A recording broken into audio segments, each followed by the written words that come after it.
Hello, YouTube, and hello, Facebook. I've been thinking about this for a while. If you live in Mineral Wells, answer this, man, because I'm very curious.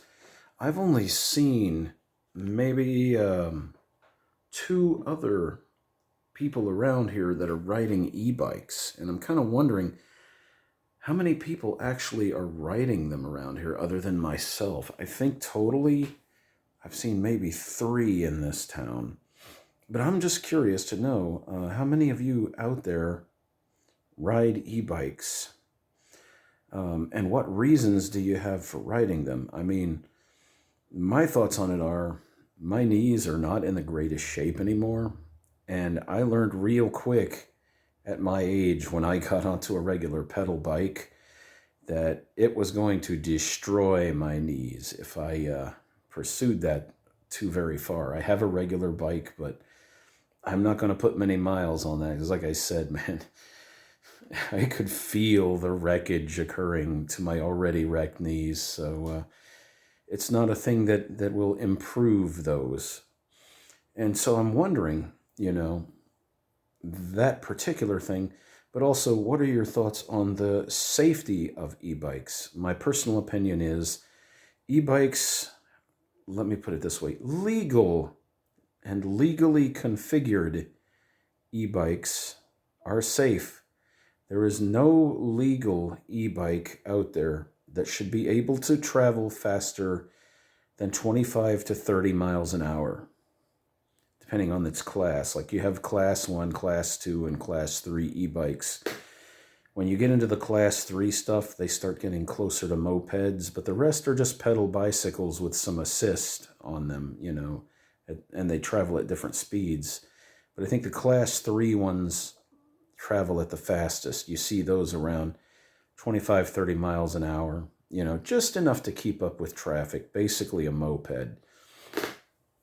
But there was somebody who commented, they said, lose the e-bike. You're an accident waiting to happen. And I'm like, no.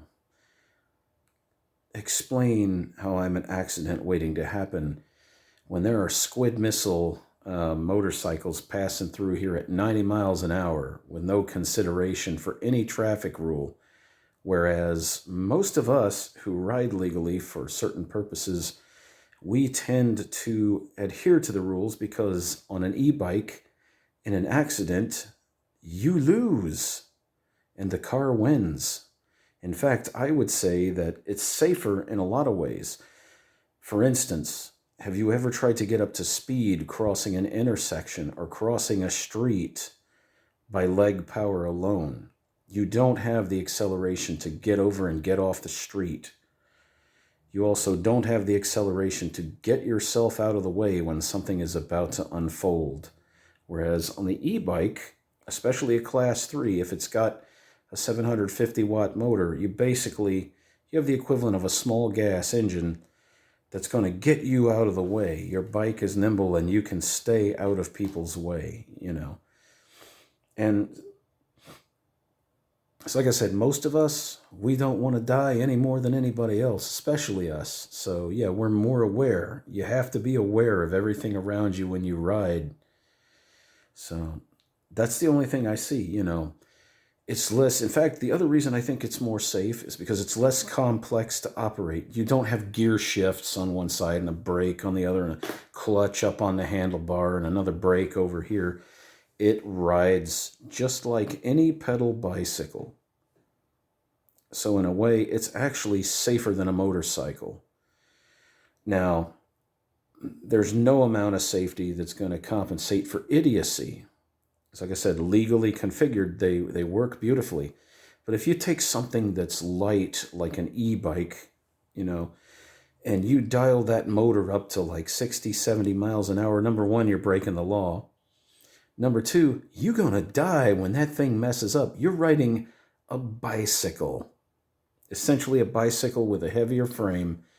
But I mean, it's not even up there in a scooter class, like a gas-powered scooter. So if a gas-powered scooter is going to lose to a car, you can bet your ass that an e-bike will definitely lose to a car. Think about what would happen if you were riding a bicycle and you got hit. It's the same situation, So, yeah, you're always watching out as best you can. In fact, I guess this is one thing that may make it a little less safe than a regular bicycle because it's a heavy frame. And generally these things have 20-inch fat tires. These things drive like a motorcycle in some ways. They drive less like a bicycle and more like a motorcycle. If you've never learned to counter steer, as case in point, you'd better learn how to counter steer because those big fat tires, you're going to find out a lot of things. It's not as nimble, especially when you get into the heavier frames. The full size frames get really, really heavy. The little electric XP type bikes, the little folding bikes, they're pretty good. They ride pretty well. But I mean, when you get into the big moped type and basically electric motorcycle type e-bikes, you better learn how to counter steer, and you better learn how to turn sharp at low speed without laying the bike down. There's so much in common with motorcycles. There's a lot in common with bikes, and they do work. You have to excuse that the video's shaking. I'm holding it with my hand, and anyway. They're very much more in common with motorcycles when you're riding under power. Now, the other thing people say, oh, those e-bikes aren't good for you can't exercise on that. The motor does all the pedaling for you. Let me tell you, on mine, there's a little button over there on the throttle. You push that little button and it becomes a 150-pound pedal bike. You want some exercise? Your ass gonna get some exercise, especially if you run out of batteries somewhere. Your ass gonna be pedaling. So, yeah. The thing I do and the way I do it, thank God it's got 7 gears on it. When I want exercise, I take that thing under power to a park, or I take it, there's a what's it called? Why can I not find the words? Cemetery. Sorry, you guys. It's like 4 a.m. I'm filming this. There's a cemetery down there that has a lot of, it's at the end of 4th Southwest. And they allow you to go in with a bike. That doesn't mean you use it as your personal racetrack. You keep your speed low. Be respectful. There's other people out there sometimes. They're not going to be in the happiest state of mind. So don't interfere with them. Just do your exercise. I turn the power off on the bike.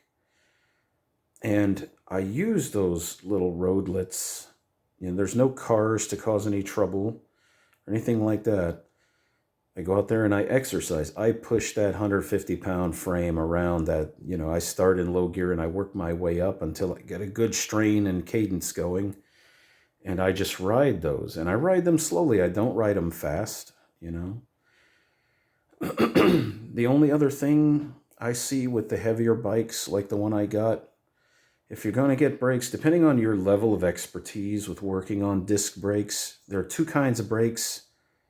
There's cable brakes, which are field repairable, and there are hydraulic brakes, which are basically garage repairable. You got to bleed them, you got to monitor fluid levels, all that kind of crap, just like you have to do with a motorcycle or a car.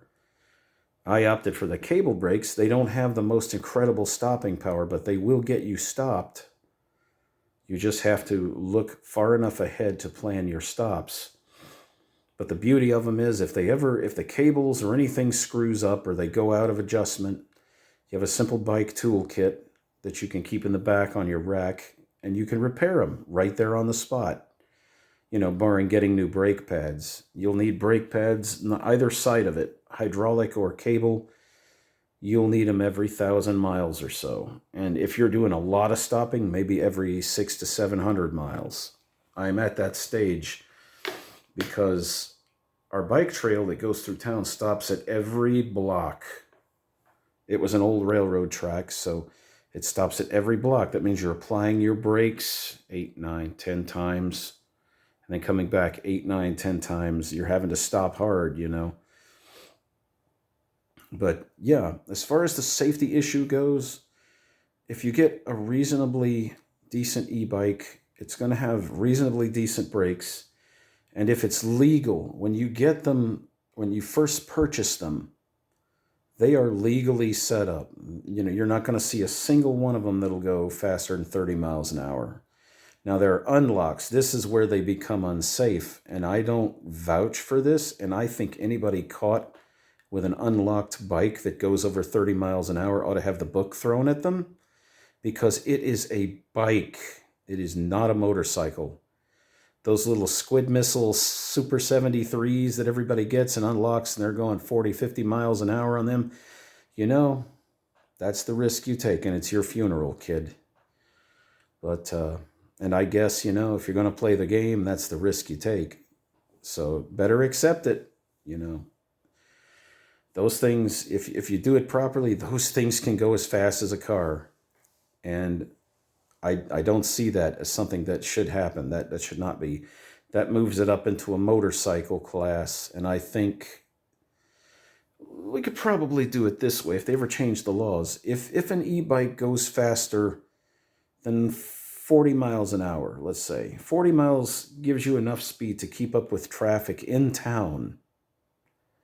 You're not going to be taking it on the interstate or anything like that.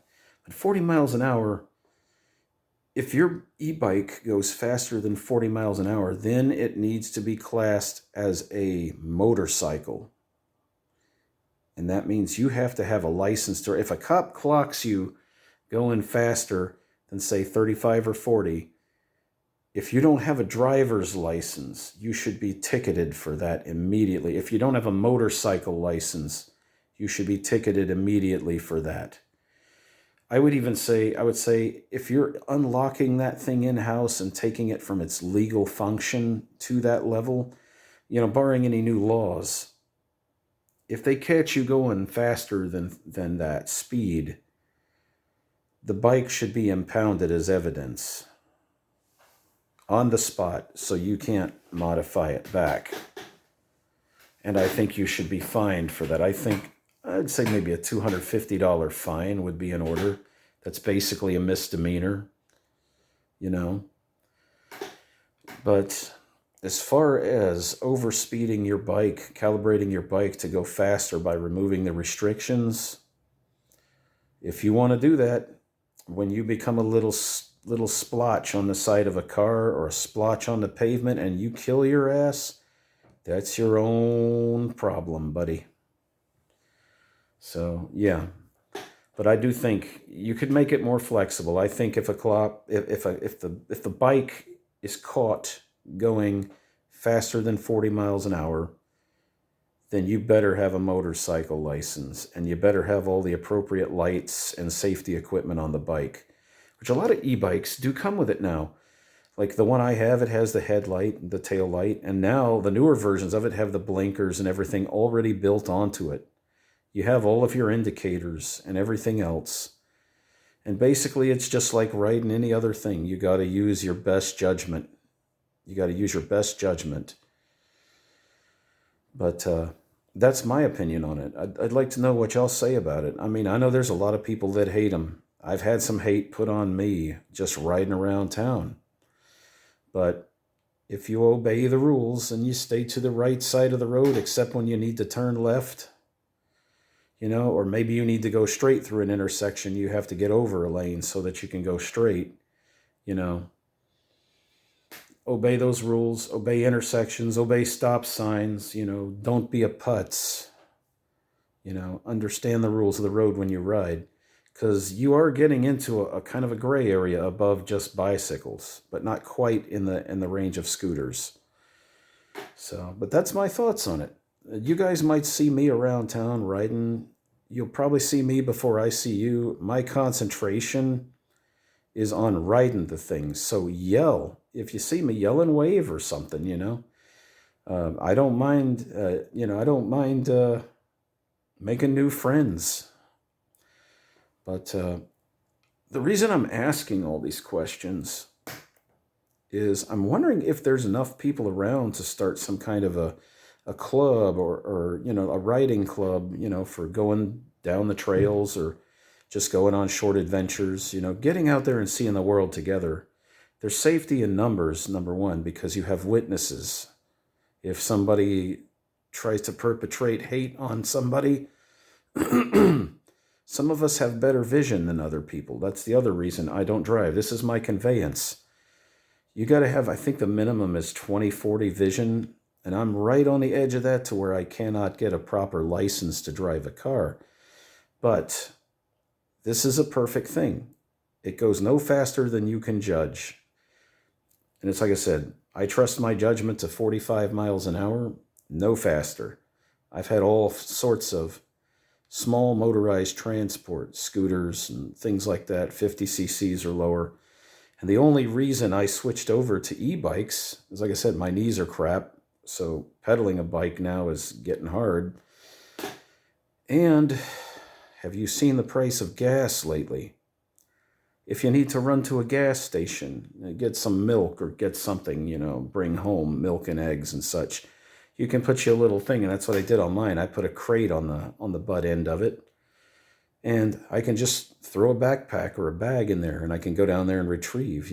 My wife, she sends me up there to get drinks all the time, and I guess the guys at all the different Allsups and things, they're starting to know me coming in the door. It's kind of funny. But the other thing with e-bikes, they're so damn expensive. They're getting cheaper. I got a closeout model, so I saved a lot of money by doing that. But there's a lot of other videos this thing could stem off into. I may do something on my YouTube channel at some point.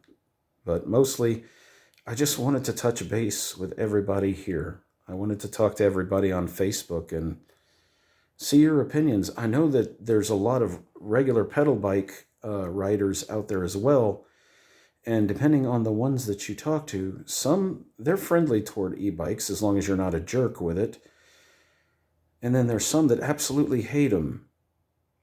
And it's real hard to tell, well, not real hard to tell. If you're going down the trail and you say hi to somebody and wave, the ones that kind of go when they see you coming past, yeah, they're not crazy about e-bikes. But hey, some of us older folks, these things are a godsend. We're seeing parts of the world that would be off limits to us because of our issues. I can walk those distances, and I have walked those distances. But if you need to put a lot of miles behind you, faster than you can run, an e-bike is actually a good choice as long as you exercise proper judgment. That's my opinion, and I would like to know everybody else out there's comments, their views on it. And hey, let's have an intelligent discussion. That whole thing about, you're just an accident waiting to happen. You know what that is? That's a Luddite. You know what? The same argument can be said about all kinds of things. So, speak something intelligently. And that's it. Hope to see y'all on Facebook and maybe on YouTube, depending on where I dump this thing.